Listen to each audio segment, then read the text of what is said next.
How would you like a 15% discount to my daily email, the stack of stuff, the show notes, discounts to the conference, all of that? All you need to do is text the word show to 33777. You'll get the annual subscription with a 15% discount to my daily email. You'll get the stack of stuff, the links to the show notes, discounts to the conference, and so much more. All you have to do is text the word show, SHOW, to 33777. Text show to 33777.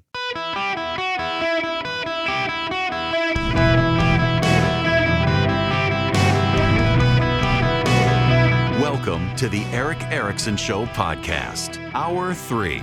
My fellow Americans, how are you? It's Eric Erickson here across the nation. The phone number is 877-973-7425. Should you wish to be on the program, happy to have you. If you text Army to 33777, sign up to be in the Army of Activists. We'll be able to contact you as we go around the country. We are starting to talk to stations around the country in this year and then into next year, go around and do events with you guys.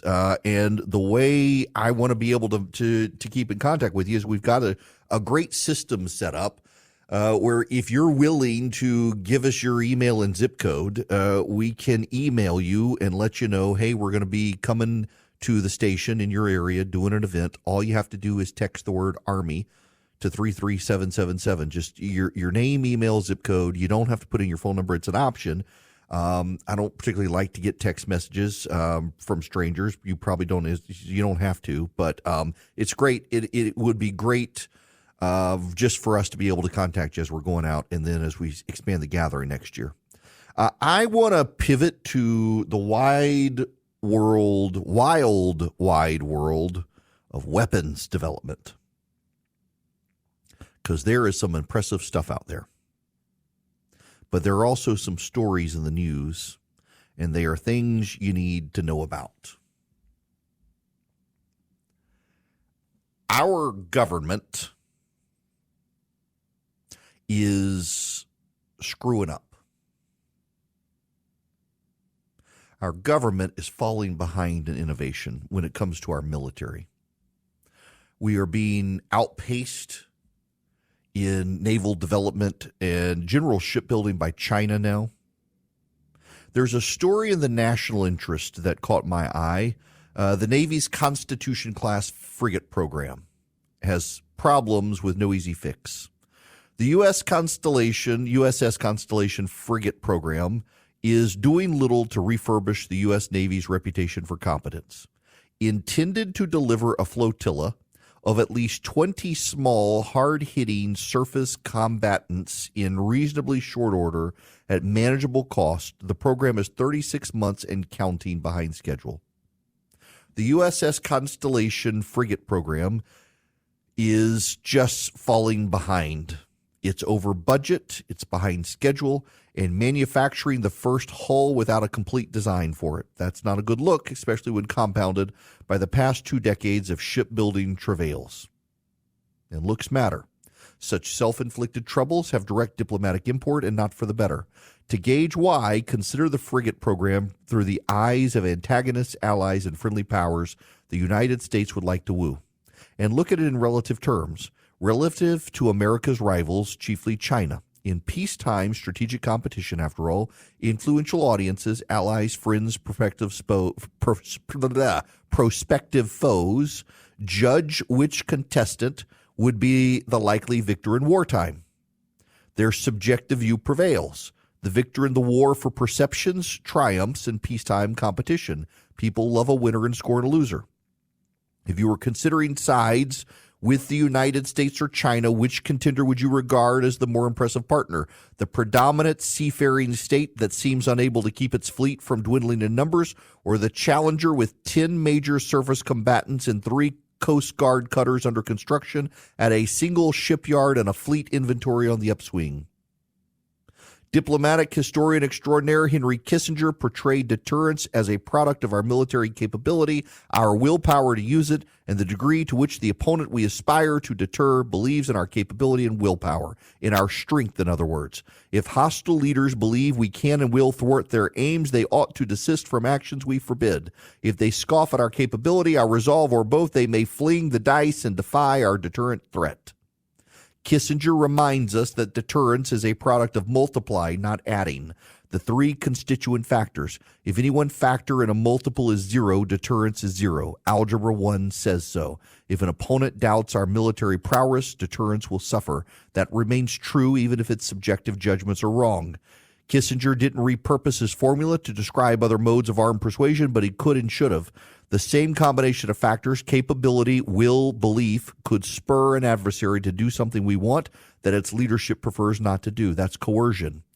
And those same factors could comfort allies and friends that the United States will be there for them when it says it will. That's reassurance. Giving heart to friendly powers is critical to alliance building and upkeep. Capability, then, is central to all modes of peacetime persuasion. Competence represents a major part of capability and how others perceive it. In fact, I'm halfway tempted to break it out as a fourth freestanding factor and add it to Kissinger's formula. All of this is to say that the United States Navy is a colossal, incompetent wreck right now when it comes to building ships. Have you ever heard of the battle simulation? So there are war game simulations. And one of the battle simulations was on how to defeat a military. And the guy who won in an open source competition had a bunch of little boats on suicide missions. And those little boats could take out the fleet, run right up to them and blow them up, blow up the ships. You didn't need a nuclear weapon. You just needed a bunch of little ships. One of the things the Navy has decided to do is to build more nimble, agile ships, more frigates. One of the issues with our current aircraft carrier fleet is that all it takes is a single nuke from China to wipe it all out. Have you ever seen the formation of a carrier and all the fleet around it, all the ships, all the supply ships, the cargo ships, the frigates, the destroyers, everybody who goes out with the aircraft carrier, one nuke wipes them all out. We should be building more nimble frigates, not just destroyers and cruisers, that are well-powered, filled with firepower, and can deploy broadly. We should be building more submarines. During the 2024 presidential debates on the Republican side, they were all asked a question, the Republicans on stage, about what to do with China, what to do with the South China Sea. And only Chris Christie had the precise answer, and that is we need more nuclear-powered submarines under the South China Sea that the Chinese cannot find. An American admiral, this isn't an exact quote, I'm missing some of it, but basically said it is easier to find a sewing needle on the moon than to find an American attack submarine under the ocean. We need more of them. But our American Navy is falling behind. And you know what's going to help us is the private sector.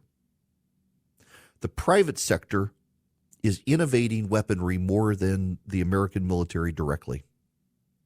There's a company that's headquartered in Atlanta, Georgia called Anduril. A friend of mine who is involved in classified military projects pointed out, man, if I could invest in this company, I think I would. I think it's the future Anduril.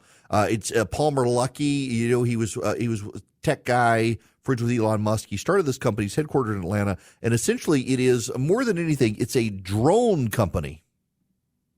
And they make incredible unmanned aerial vehicles and autonomous underwater vehicles that can serve as advanced weapons technology for the United States.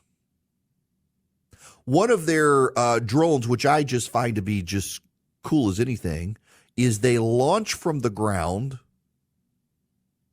If they wind up not having to be used in the attack, they land again and are reusable.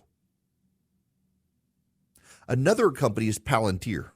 Palantir is the more famous one. Palantir was started by another tech guy, and Alex Karp is the CEO. Karp was in the military. Karp is an American who cares about defending the United States. Too many of our big tech companies like Google, Apple, Microsoft, they've got a bunch of social justice warriors who work for them who don't want to help the United States. Remember, Amazon and Google were looking to bid out work for the American government, and their employers were like, I can't believe we would help these evil people.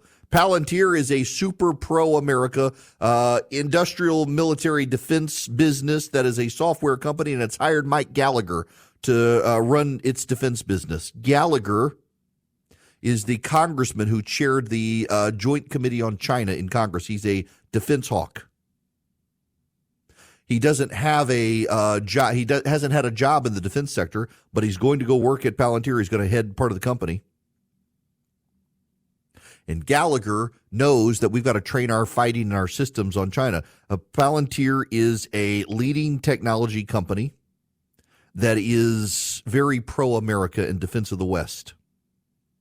It has built up incredible software applications for the American military. It is innovating where the military-industrial complex itself is falling behind, just like Anduril. Anduril is inventing. And then there's Lockheed Martin. Lockheed Martin is developing the Dark Star. I am just so this plane to me. So I love the SR-71 Blackbird. There's an air museum near me that has one. Did you know this plane, the SR-71, was the fastest plane ever made, and it leaked jet fuel on the ground. But as it flew, it got hotter. The outside got hotter, and it expanded. The metal expanded and sealed itself up before it got into the flights. It would fly very, very high and very, very fast. It was unstoppable. Lockheed Martin designed the SR-71, and it's now developing the Dark Star, the SR-72, that will fly 3 times as fast as the SR-71, the already fastest plane in the world. So instead of going 3,000 miles an hour, this will go 6,000 miles an hour. Twice the speed. It's going to go incredibly fast. It's going to go incredibly high. It's going to be able to surveil. It's over budget and it's behind, just like the Navy, but Lockheed is using its outside business know-how to innovate in ways the Navy's not. If we're gonna win the next fight against China, we've really got to be able to innovate. And in innovating, we've really got to rely on the private sector because the public sector is falling behind. Waste and greed and graft, corruption, laziness, failures to innovate. The Chinese are advancing. Now, I say that about China, but you also need to know something about China. A lot of China's advances are for show. I continue to point out, because it's deeply relevant, that China decided to innovate with an aircraft carrier. Put out a bleeding-edge aircraft carrier. Its first day at sea, caught on fire. And now it's cracked in half, taken out of commission. The Chinese built the high-speed rail system from Shanghai to Tibet. It fell over. Elevated high-speed rail fell over. They're not all they're cracked up to be, no pun intended. But I got to tell you, the concern here is that I don't know that our military is really taking seriously, publicly facing it is, but privately, is it really taking seriously the concerns about China? Or is it just decided to surrender? It's a real concern, and we need real innovation, and it's going to be the private sector that saves us. And the irony here is we've got a week of Democrats in Chicago vilifying the private sector, claiming the government is here to help you. The government can't even build ships for the Navy anymore. They're building hulls without final designs. Nothing says government inefficiency like that. This is not good news for us. We need people to step up now, and it's going to be our private sector that saves us. So maybe we should stop vilifying the private sector. AI might be the most important new computer technology ever. It's storming every industry. Everybody's talking about it. Billions of dollars invested, so buckle up. The problem is AI needs a lot of speed and processing power. So how do you compete without costs spiraling out of control? It's time to upgrade to the next generation of the cloud. Oracle Cloud Infrastructure, or OCI. OCI is a single platform for your infrastructure, database, application development, and AI needs. OCI has 4 to 8 times the bandwidth of other clouds, offers one consistent price instead of variable regional pricing, and of course, nobody does data better than Oracle. So now you can train your AI models at twice the speed and less than half the cost of other clouds. If you want to do more and spend less, like Uber, 8x8, Databricks, Mosaic, take a free test drive of OCI at oracle.com/Erickson, ERICKSON. That's oracle.com/Erickson, oracle.com/Erickson. Go check them out today. Welcome back. It is Eric Erickson here. The phone number, 877-973-7425. Tracy, you're going to be up next on the show. Welcome to the program, Tracy. How are you? Good. I'm enjoying your show notes, and I want to comment about your mentions of Oprah Winfrey's speech and the economy. Mm-hmm. You mentioned Oprah Winfrey. I watched it myself last night. I'm a big Oprah fan, went to her show in Chicago. I have no doubt she's experienced racism in her life. But in what country, Eric, besides the United States, despite any of its shortcomings and history and supposed systemic racism, could Oprah have realized her career dreams and become a billionaire? Mm-hmm. I agree. And in terms of the economy, I had to get a refund at Walmart for 12 glazed donuts. They cost me $14.71. Good gracious. Wow. Good grief. Yeah, that's man. Yeah, everything is more expensive. And you know, you're so right about Oprah. Listen, I'm not going to mock her for the things that she experienced, but the fact that she can't also say, you know what, despite all that, America is such an awesome country because despite that, I could succeed and become a billionaire. That seems to be the key takeaway there is that, yeah, there's no other country where she could do that. No other country could Oprah Winfrey succeed the way she has succeeded in this country, despite all of its flaws. I mean, we should recognize the United States is not a perfect nation. It never will be. Why? Because people are flawed sinners. And we are a nation of people, and people are stupid. But we're always in perpetual pursuit of being a more perfect nation. And this woman could go through all of that and become a billionaire in this country. And then somehow not America is awesome. Look at what we can do despite our flaws. But we need Kamala Harris and government. Really? No. The lesson should be we're an awesome nation. We should not be ashamed of our nation. We're the best nation. I don't say that because I'm American. I say that because I've been to a lot of the other nations, and I assure you, people are dying to get here. They're not dying to get to any of these other countries, including ones that think they're equivalent to us. People want to be American for a reason. They want to be here. I want to be here. We should all appreciate, despite our nation's flaws, we are the best nation. Now, when we come back, I do want to talk about Kamala Harris. She takes the stage tonight. There's some data out there on where she's gaining ground and where she's losing ground. Give you some state of play. Right now, I want to remind you, though, if you go to EdenPureDeals.com and you put in ERIC3, ERICK3, you can get 3 Eden Pure Thunderstorms and save $200. The Eden Pure Thunderstorm is an air purifier, but it does more than that. It's an odor eliminator. It can wipe out dirty diaper odors, litter box odors, pet odors, you name it. All you do is go to EdenPureDeals.com. Eden like the Garden of Eden. Pure is the driven snow, deals, EdenPureDeals.com. And you put in ERIC3, ERICK3, no space, the number, not the word. And you get them. You get one for upstairs, downstairs, your basement, your RV, your travel bag. You get 3 of them. You can hold it in the palm of your hand. I travel with one. You can plug it up with a USB cord or you can plug it directly into a wall, and it just wipes out odors. I've used it in rental cars where someone smoked in the rental car before I got it. Wipe out that odor. Used it in hotel rooms. I've been in hotels that used them, and it just works. You go to EdenPureDeals.com and you put in ERIC3, ERICK3. You can get 3 of them for less than $200. You save $200, and you start wiping out odors wherever you need to wipe out odors. You get 3 of them. You save $200. EdenPureDeals.com. Discount code is ERIC3. Hello, welcome. It's Eric Erickson here across the nation. The phone number 877-973-7425. I do somewhat out of the stuff I wanted to cover right now, but I got to play you this clip. It went viral yesterday. It's worth playing. This is the Commerce Secretary, Gina Raimondo, who was in Chicago, who has no idea about the jobs. When you hear that, do you potentially think that this new numbers could be a liability for this campaign? No, when I hear that, first of all, I don't believe it because I've never heard Donald Trump say anything truthful. It is, though, from the Bureau of Labor. I'm not familiar with that. Okay, so this is from the Bureau of Labor Statistics.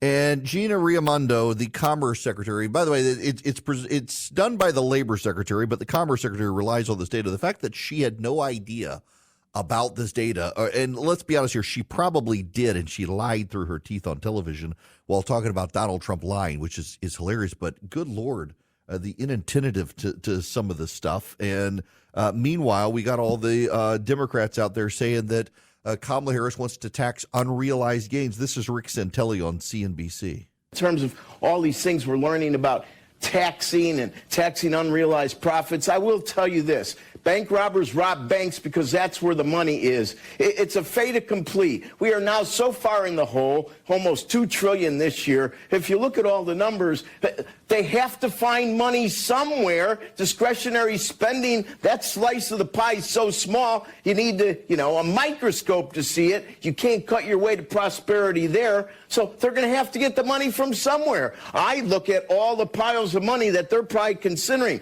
Just think about if you're a baby boomer. They have an audit trail of your retirement money that's a mile long. There's some money they'll try to get their hands on as well. Spending by the government over what they take in is a tax. It's already a tax. So I don't know how we're going to pay for any of this stuff. But to think that we can push off the government trying to get more money from us, that's a lost cause already. They've already spent into that dimension. Yeah, back to you, Joe. That's the problem, is they have spent too much, and they're going to have to find money somewhere. And so if Kamala Harris gets elected, our taxes are going to go up, and it's not just going to be the unrealized gains of billionaires. I mean, Kamala Harris and Joe Biden did, in fact, Kamala Harris cast the tie-breaking vote to expand the IRS, claiming it would go after billionaires. And what did it do? It went after waiters and waitresses. It went after Uber drivers. It went after the lower middle class and the poor. Audits on poorer Americans have skyrocketed thanks to Kamala Harris. So how's she doing in the race? Buddy of mine, and I know he's not listening right now. He's got a day job, but he texted. Let me read you his text. General pulse check. Does anyone here believe Trump is going to win? Like, ignore the current state of the race and flash forward to November. Just curious. A lot of my Republican friends are nervous right now. I'm not.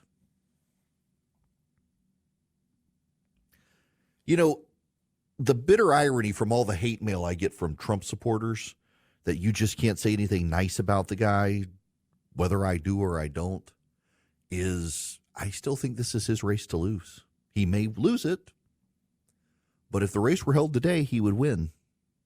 He wouldn't win the popular vote, I don't think, at this point. He would have if Joe Biden were the nominee. But I think he still wins enough of the swing states to win. So the data on Kamala Harris shows this. She is gaining ground with younger voters. Younger voters were not going to go to Donald Trump. Listen, I know some of you believe it to be true.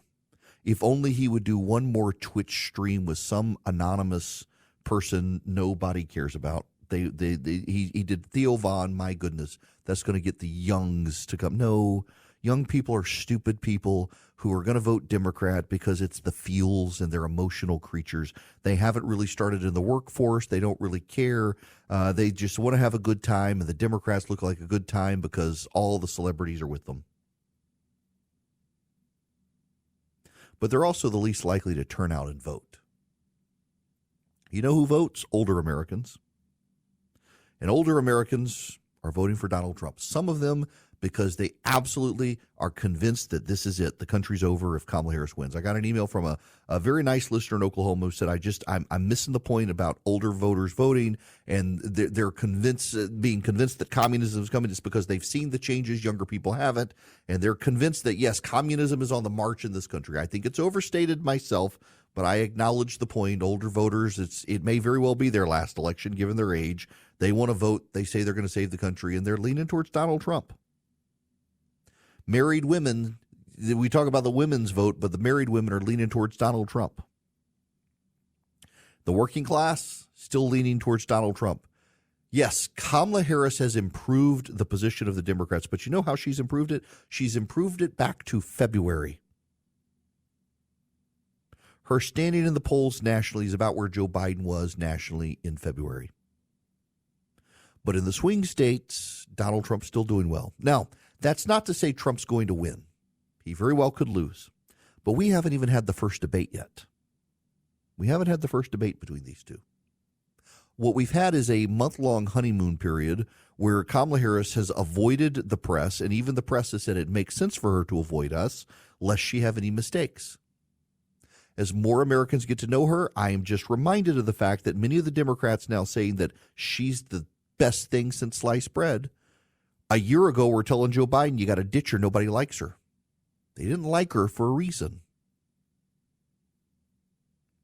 And her positions continue to change, not because she has articulated them, but because anonymous staffers have gone out and said, she doesn't believe that thing she believed yesterday.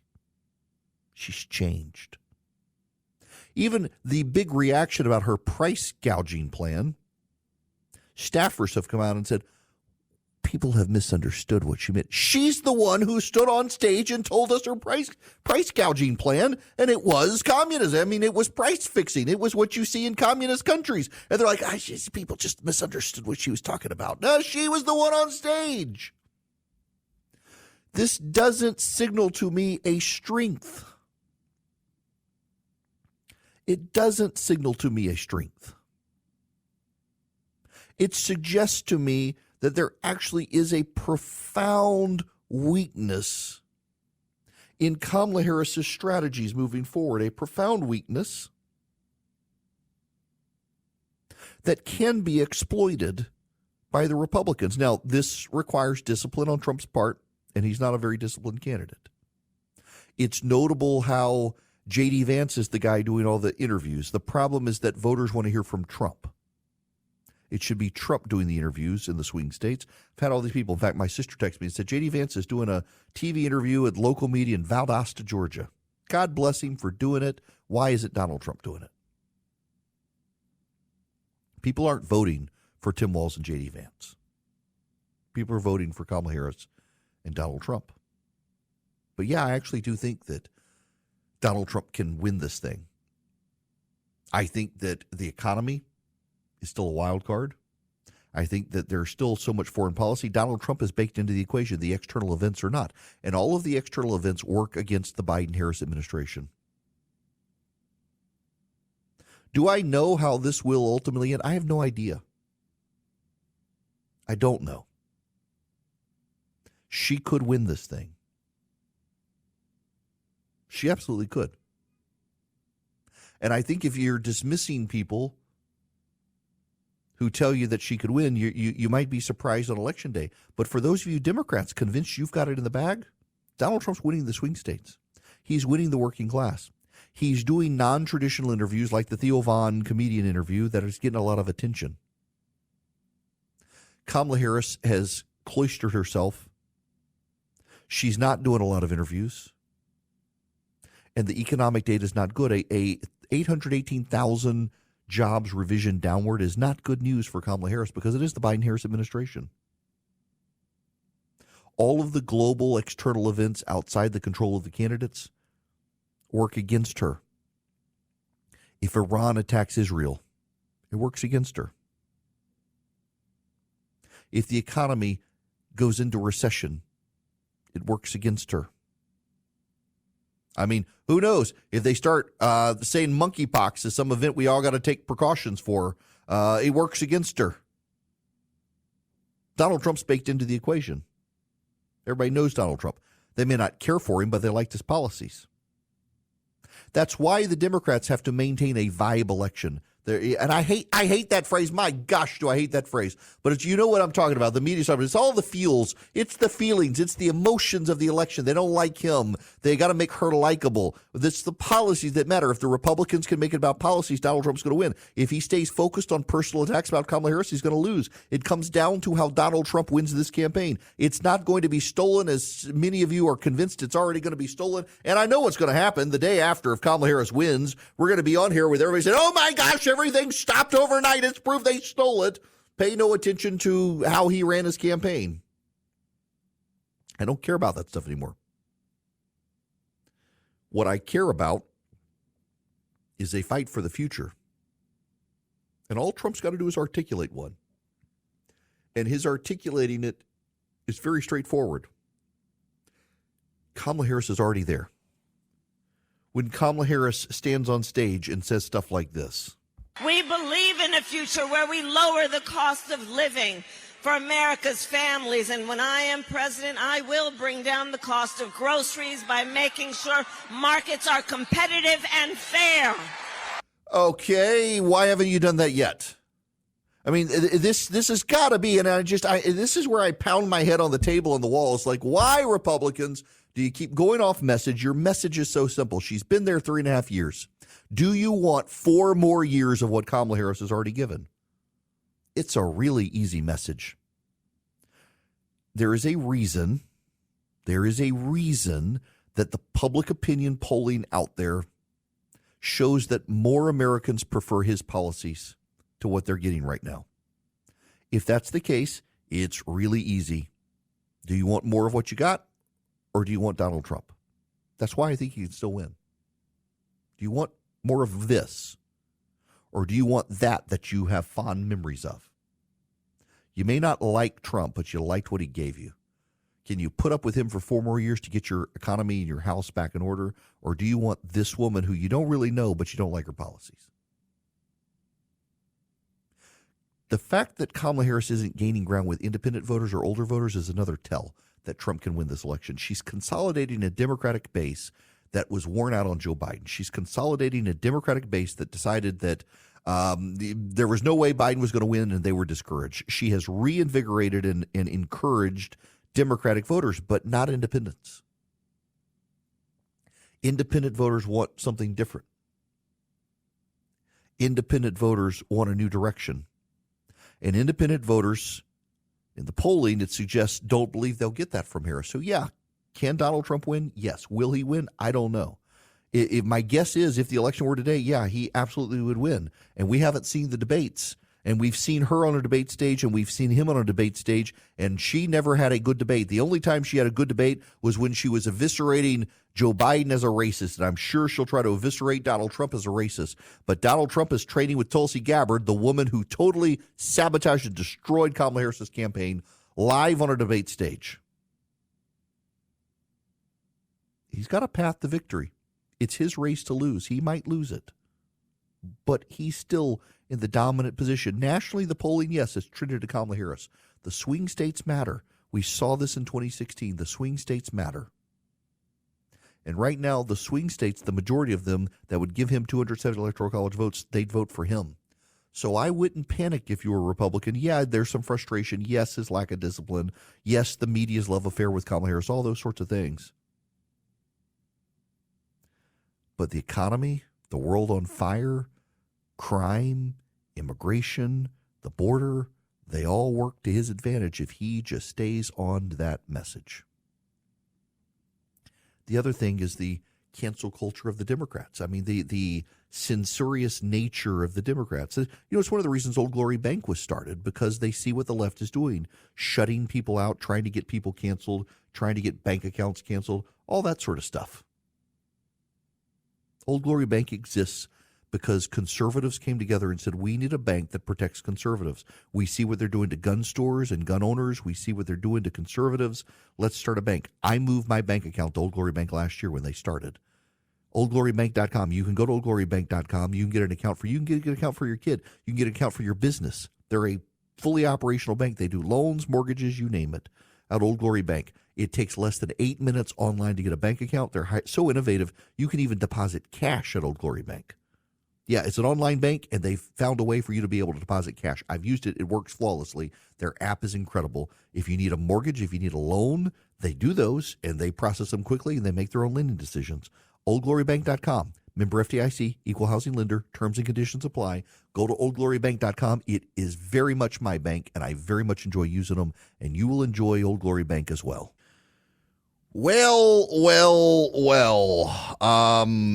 I suspect many of you do not know who Lord Farmer is. You may know the name. Lord Farmer is a member of the House of Lords. Michael Farmer is his name. And Michael Farmer, he's been forced to publicly address anti-Semitism. To, quote, put my own views on anti-Semitism and Israel's current military campaign on public record after public comments from a high-profile member of my family. Lord Farmer's son is married to the growing, virulently anti-Semitic Candace Owens. Owens has, as she has left Daily Wire, become increasingly anti-Semitic. She's gone so far as to defend Hitler and the Nazis, to claim that Stalin was Jewish or some such. I mean, so she's made some seriously wild accusations in just the past couple of weeks, and she's becoming more and more like unhinged in her conspiracy theories. And I don't quite know what that is, but it's just kind of wild now to see her being embraced by these far-right anti-Semites. It's been really gross. Lord Farmer, her father-in-law, is actually a staunchly conservative British politician in the House of Lords, but also he is deeply, deeply, deeply Christian, and in fact is he's the chairman of the Council for Christians and Jews, or deputy chairman of the Council for Christians and Jews. And he has now released a statement being passively critical of his daughter-in-law and defending Israel's right to defend itself against Hamas. It's just kind of remarkable that he's having to come out now because of Candace Owens' positions, because his son married the girl. Here's his statement. As a teenager growing up in the wake of World War II, I became very aware of the cruelty meted out before and during the conflict against Jewish people simply because they were Jewish. I found it impossible to comprehend how humans could intentionally be as cruel as possible to others. Then as a young man, I worked with many Jewish people in the city. The boss in one of my first jobs had come to Britain on a Kindertransport. I often experienced kindness and thoughtfulness from Jewish friends as well at a time when I had few close relationships. To conclude, I should point out I'm the Christian deputy chair of the Council for Christians and Jews. It was founded in 1942 as a bulwark against anti-Semitism, and our monarch has always been its patron. The plight of civilians in Gaza is appalling, but I see Israel has little option but to fight its enemy where it chooses to hide itself. In tunnels, under key infrastructure, behind innocent civilians. We cannot forget that they've been forced to prosecute this war. That's Candace Owens' father-in-law basically saying Candace Owens doesn't know what she's talking about. Good for him. Hate he's in that position, but y'all need to tune out Candace Owens at this point. She's just nothing but an anti-Semite crazy.